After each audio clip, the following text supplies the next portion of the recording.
বলছিলাম জয় বাংলা থাকবে কিনা, মুজিববাদ থাকবে কিনা, এই আলোচনার মধ্যে নাগরিক কমিটির যে আহ্বায়ক পাটোয়ারি সাহেব তিনি ঘোষণা দিয়েছেন জিয়াবাদও থাকবে না। জিয়াবাদ যখন থাকবে না তখন খালেদ মহিউদ্দিনের ঠিকানাই তিনি উপস্থিত হয়ে বলেছেন বিভিন্ন সমন্বয়করা যে কর্মকাণ্ডগুলো করছেন, সমন্বয়করা গাড়ি কোথায় পাচ্ছেন, সমন্বয়করা এত বিলাসী জীবন কোথায় থেকে যাপন করছেন, কিভাবে কি এমন আলাদিনের চেরাগ পেয়েছেন। উপদেষ্টা মাহফুজ আলম তিনি গতকালকে সরকারি প্রোটোকল নিয়ে লক্ষ্মীপুরে গিয়ে জনসভা, গণসম্বর্ধনা, গার্ড অফ অনার এগুলো নিলেন কিনা সেই প্রশ্নের উত্তরে এক ধরনের দায় সারা গোছের মন্তব্য তাকে করতে শোনা গেল। জিয়াবাদ থাকবে না এই মন্তব্য যখন তিনি করেছেন তখন উপদেষ্টা নাহিদ আলম মন্তব্য করেছেন দুদিন আগে যে বিএনপির কর্মকাণ্ড আওয়ামী লীগের সঙ্গে মিলে যাচ্ছে। বিএনপির কর্মকাণ্ড আওয়ামী লীগের সঙ্গে মিলে যাচ্ছে এই কথা বলে বিএনপির রোষানলে পড়েছেন তিনি, এবং উল্টা যে সমালোচনাটা হচ্ছে তার এই কথার সেটা হচ্ছে আওয়ামী লীগের বিভিন্ন কর্মকাণ্ডের সঙ্গে বর্তমান সরকারের বিভিন্ন কর্মকাণ্ড মিলে যাচ্ছে। আওয়ামী লীগকে একদিকে ফ্যাসিস্ট বলে সেই একই কর্মকাণ্ড বর্তমান সরকার করছে এমন আলোচনা সমালোচনা রয়েছে। সরকারি পৃষ্ঠপোষকতায়, সরকারি পুঁজিতে, সরকারি টাকা খরচ করে যে আওয়ামী লীগের আমলে এমপি মন্ত্রীদের যে সফর আমরা লক্ষ্য করেছি, তোরণ নির্মাণ লক্ষ্য করেছি, হেলিকপ্টার বিমানে চড়ার যে ব্যাপারগুলো লক্ষ্য করেছি, সেগুলো এই সরকারের উপদেষ্টারাও করছেন এমন আলোচনা কিন্তু চতুর্দিকে ছড়িয়ে পড়ছে। বিশেষ করে উপদেষ্টা আসিফ মাহমুদ সজীব ভুঁইয়ার সম্প্রতি হেলিকপ্টার সফর, তিনি এর কম্বল বিতরণকে কেন্দ্র করে 23 বার হেলিকপ্টারে চড়েছেন এমন আলোচনা সামাজিক যোগাযোগ মাধ্যমে রীতিমতো ভাইরাল হয়েছে।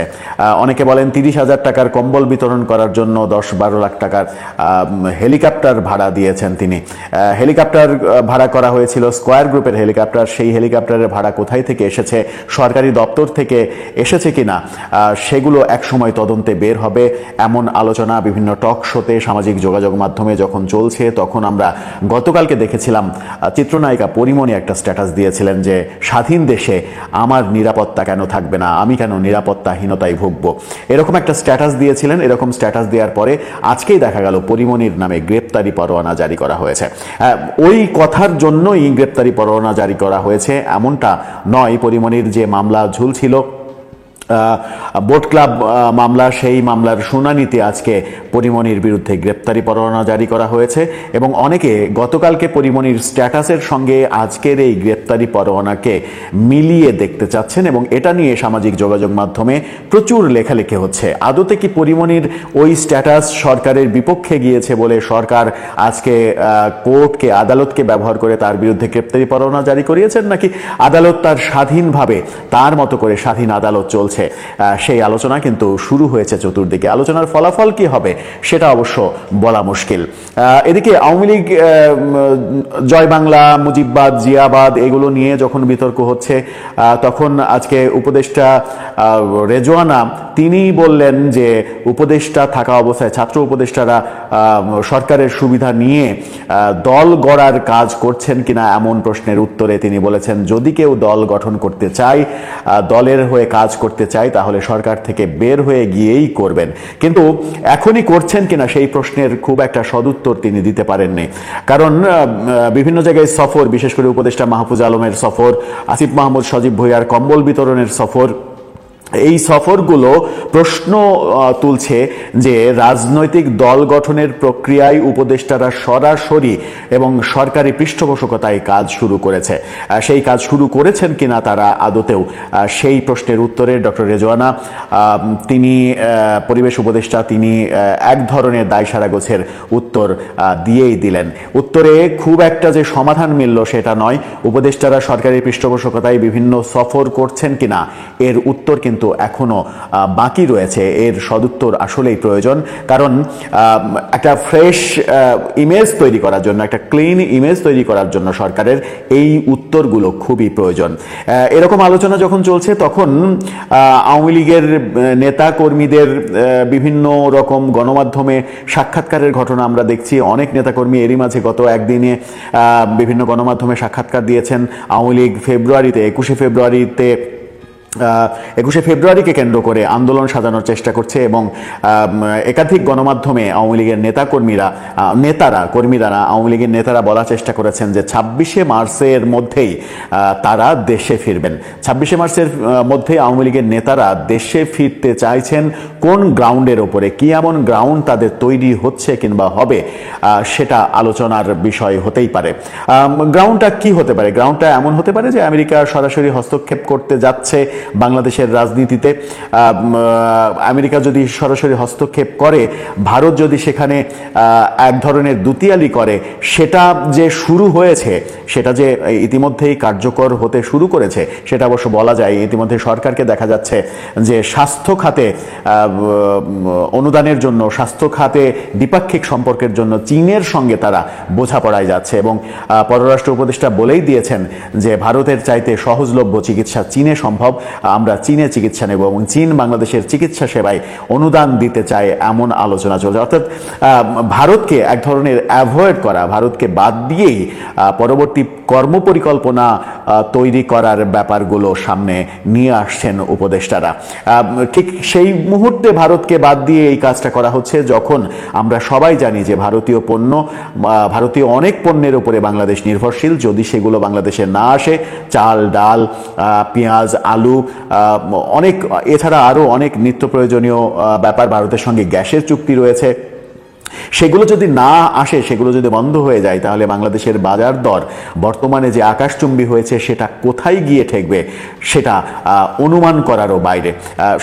সেই জন্যই আলোচনাগুলো হচ্ছে যে ভারতকে পাশ কাটিয়ে চীনের সঙ্গে সম্পর্ক এবং ভারতকে মাইনাস করে চীনের সঙ্গে সম্পর্ক করতে গিয়ে সরকার আরও বেশি বিপাকে পড়বে কিনা। সরকার যখন নানা রকমের সিদ্ধান্তে হোঁচট খাচ্ছে, তখনই কিন্তু আওয়ামী লীগ যারা এক ধরনের ব্যাকফুটে রয়েছে, 5 আগস্ট পতনের পর তারা এখন পর্যন্ত প্রকাশ্যে আসতে পারেনি, তারা কিন্তু সরব হওয়ার চেষ্টা করছে এবং তারা বিভিন্ন জায়গায় শোডাউন করার চেষ্টা করছে, যদিও শোডাউনের পরে গ্রেপ্তার হওয়ার ঘটনাও আমরা দেখেছি।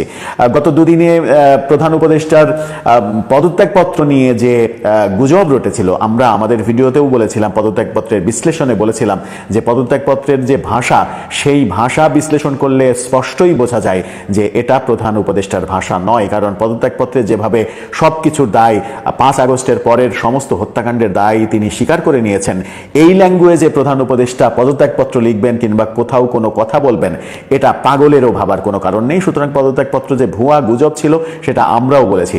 সেই গুজবকে কেন্দ্র করে আওয়ামী লীগ, যুবলীগের বিভিন্ন শোডাউন হওয়ার চেষ্টা দেখেছি আমরা, এবং সেখান থেকে পুলিশ অনেককে গ্রেপ্তার করেছে, এমন ঘটনাও আমরা দেখেছি, নিউজে দেখেছি। আজকে যেটা ঘটনা ঘটেছে, ইফতেদিয়া মাদ্রাসার শিক্ষকরা তাদের জাতীয়করণের জন্য রাজধানীতে আজকে আন্দোলন করেছে, সমাবেশ করেছে, সেখানে পুলিশের বেধড়ক লাঠিচার্জের ঘটনা আমরা দেখেছি। ধর্মভিত্তিক প্রতিষ্ঠান কিংবা ধর্মভিত্তিক দল যখন এই সরকারের খুব কাছাকাছি অবস্থান করছে, তখন ইবতেদায়ী মাদ্রাসার শিক্ষকদের এইভাবে লাঠিপেটা করা, টিয়ার সেল ছোড়া, জল কামান ব্যবহার করা, তাদেরকে ছত্রভঙ্গ করা এবং হতাহতের খবরও পাওয়া যাচ্ছে। দাবি করছেন ইবতেদায়ী মাদ্রাসার শিক্ষকরা যে তাদের শিক্ষক একজন মারা গেছে, অনেকে আহত হয়ে হাসপাতালে গেছে। এই ঘটনা কি আবার সরকারকে ধর্মভিত্তিক মানুষগুলোর থেকে বিচ্ছিন্ন করে দেবে কিনা? এই যে ইবতেদায়ী মাদ্রাসার শিক্ষকদের উপরে পুলিশ চড়াও হলো, এই পুলিশ কি আবার আওয়ামী লীগ হয়ে ফিরে আসলো কিনা তাদের প্রতি চড়াও হতে, সেই ব্যাপারটা নিয়ে ইতিমধ্যে ট্রল শুরু হয়েছে। ইবতেদায়ী মাদ্রাসার শিক্ষকদের যেভাবে লাঠি পেটা করা হলো, বেধড়ক পেটানো হলো, তাদেরকে মুমূর্ষ করে হাসপাতালে পাঠিয়ে দেওয়া হলো, সেটা একটা বড় ইঙ্গিত দেয় কিনা যে ধর্মভিত্তিক জনগোষ্ঠী, ধর্মভিত্তিক দল এবং ধর্মভিত্তিক প্রতিষ্ঠানগুলোর সঙ্গেও সরকারের সুসম্পর্ক নষ্ট হতে চলেছে কিনা। সেটাও যদি হয়ে যায়, তাহলে এই সরকার আমার মনে হয় যে বড় ধরনের বিপদে পড়ে যাবে, তাদের টেকা মুশকিল হয়ে যাবে। এমনিতেই চতুর্দিকে আলোচনা শুরু হয়েছে, ডক্টর ইউনূসের সরকার থাকছে না, নতুন তত্ত্বাবধায়ক সরকার আসছে, কারণ এই সরকারের নিরপেক্ষতা নিয়ে প্রশ্ন উঠেছে। এই সরকার নিরপেক্ষ নয় এমন প্রসঙ্গে বিএনপিও কথা বলছে। বিএনপি তাদের নিরপেক্ষতা নিয়ে মির্জা ফখরুল সরাসরি প্রশ্ন তুলেছেন একটা সাক্ষাৎকারে, একটা গণমাধ্যমের সঙ্গে সাক্ষাৎকারে তিনি বলেছেন যে সরকারে থেকেই যদি কোনো রাজনৈতিক দল গঠনে কিংবা কোনো রাজনৈতিক দলকে পৃষ্ঠপোষকতা দেওয়া হয়, তাহলে সরকারের নিরপেক্ষতা থাকে না।